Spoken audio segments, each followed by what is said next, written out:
All right, let's dive in. Today, we are talking about something that is completely changing how we learn and how we discover: AI-powered research tools.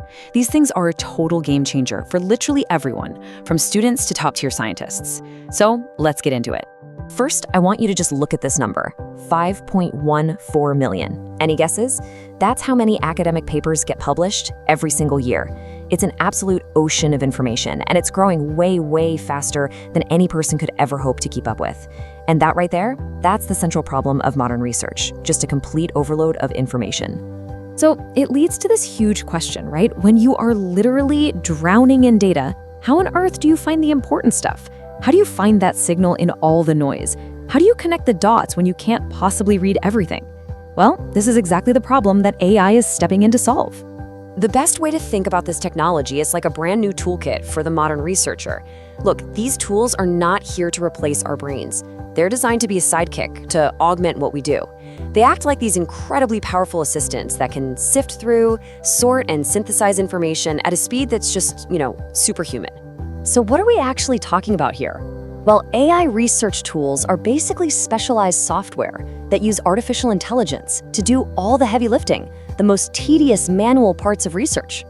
They can help you find papers you would have definitely missed otherwise. They can analyze the key findings, and they can even show you how different ideas connect. The bottom line is, they take care of the time-sucking tasks, which frees you up to focus on what actually matters, thinking critically, and coming up with new ideas. Now, to really get a grip on how big of a deal this is, let's just break the whole research process down into 3 simple stages. First, you've got discovery. That's finding the needle in the haystack.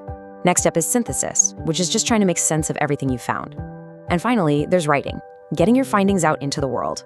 And guess what? There are AI tools for every single one of these steps.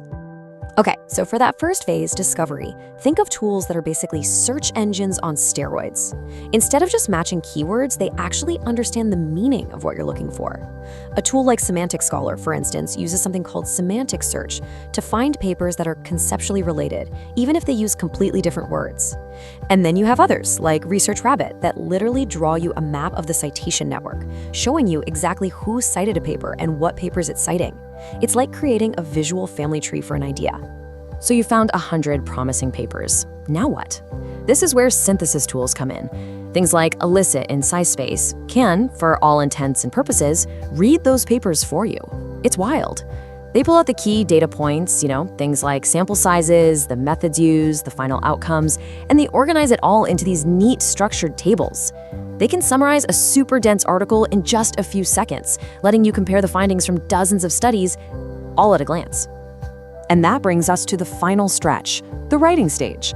Once your research is solid, tools like PaperPal can help you draft your manuscript and then polish it up. They can help you with pretty much everything from grammar and flow to making sure all your citations are formatted just right. And trust me, that alone can shave so much time off the path to getting published. Okay, so there are a ton of these tools out there, and more are popping up all the time. So how in the world do you pick the right one? Well, the secret isn't about finding that one perfect tool. It's about building a smart workflow that combines the right tools for the right jobs. And this ecosystem is incredibly diverse. You've got tools that are amazing for just broadly exploring a topic. You've got others that are surgical scalpels for extracting very specific data. And then you have some that are just laser focused on making your final draft shine. The big takeaway here is that your choice of tool really depends on your goal. Are you just dipping your toes into a new field, or are you doing a super rigorous systematic review? The answer to that question will point you to a completely different set of tools. Let's look at a classic comparison to see what I mean.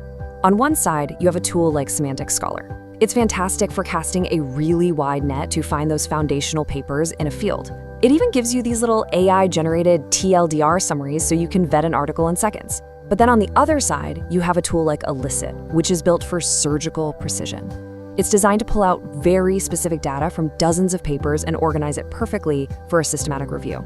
It's really the difference between broad exploration and deep analysis. And here's another really important difference. A tool like Perplexity is amazing for getting quick, cited answers to your questions. It searches across the web, it searches databases, it gives you an answer. But how do you know if those citations are actually any good? That's where a tool like Cite comes in. See, Cite doesn't just count citations, it analyzes how a paper is cited. It tells you if other researchers supported the findings, if they contradicted them, or if they just mentioned them in passing. It's the difference between just getting an answer and actually verifying if that answer is credible. Now, as incredible as all this sounds, we absolutely have to pump the brakes and talk about the risks, because blindly trusting these tools can be a recipe for disaster. Honestly, understanding their limitations is every bit as important as knowing what they're capable of. This right here is probably the single most important thing to get your head around. There's a huge difference between generative AI and retrieval AI. So generative AI, like your typical chatbot, just works by predicting the next most plausible word. It can sound incredibly smart, but it can also confidently just make things up. We call that hallucinating. But retrieval-based AI, which is what powers most of these specialized research tools, works differently. It first searches a defined database, like a library of actual papers. It finds the relevant info, and then it summarizes what it found.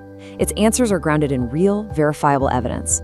So the big takeaway here is this: you always have to be critical. These tools can and do hallucinate facts and make up citations. They can repeat and even amplify biases that are present in the data they were trained on. And yeah, there's a real risk that if we lean on them too much, our own critical thinking and research skills could get a little dull. So remember, these tools are assistants. They are not the authority. Your judgment, your critical eye, and your final verification are completely non-negotiable. Okay, so keeping all those warnings in mind, where is all this headed? Well, the future of research is shaping up to be this really fascinating, powerful collaboration between human minds and artificial intelligence. I mean, we are looking at a future with autonomous AI agents that could potentially run entire systematic reviews on their own. We're already seeing the beginnings of AI that can analyze all the existing research to come up with brand new testable hypotheses. Just try to imagine a system that's synthesizing new research from around the globe in real time. This isn't science fiction anymore. This is the horizon we're sprinting towards, a future built on a true partnership between humans and AI. And all of this brings us to one final, really critical question. As these tools get smarter and evolve from being simple assistants into something more like true collaborators, we have to ask ourselves, is AI our new research partner, here to amplify our own abilities and speed up discovery? Or does it represent something more profound, a potential replacement for the researcher? The answer to that is going to shape the very future of how knowledge itself is created.